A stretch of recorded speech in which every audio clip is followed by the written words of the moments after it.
আমরা কেশবদাকে ধন্যবাদ জানাই। আর কেশবদা তো খুবই ব্যস্ত মানুষ, আপনারা জানেন যে এই মুহূর্তে বাংলার জনপ্রিয় গায়ক সেই কেশবদা একান্ত বলে ফিশ ফ্রাই খেতে এসছে। আর দাদাদের যেহেতু খুব ব্যস্ত মানুষ, বিরিয়ানি নিয়ে যাবে দিকে যাচ্ছে, তো ফিশ ফ্রাইটা তুমি একটু ভেঙে খেয়ে দেখো।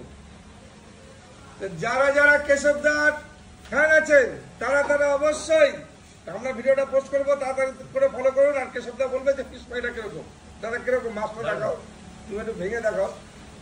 তুমি এত বড় গায়ক, আমাদের একান্ত বলে এসছো, পিওর গঙ্গার ভেটকি, দারুণ খেতে দারুণ খেতে। আগে একবার তোমার ফিশ ফ্রাই খেয়েছিলাম, আর সেই মটন ঝরে পড়া মটন খেয়েছিল তো।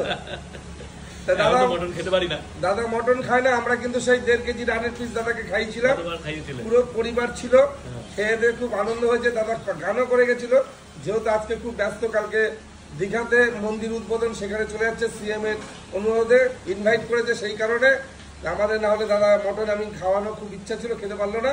আগামী দিন আবার এসে খাওয়া দাওয়া, তাই তো দাদা? অবশ্যই। তাই আমরা হাবড়াবাসীকে শুধু এইটুকুই বলবো যে জনপ্রিয় গায়ক হাবড়াতে জন্মগ্রহণ করছে, হাবড়াবাসী পুরো ধন্য। একান্ত চাকদা।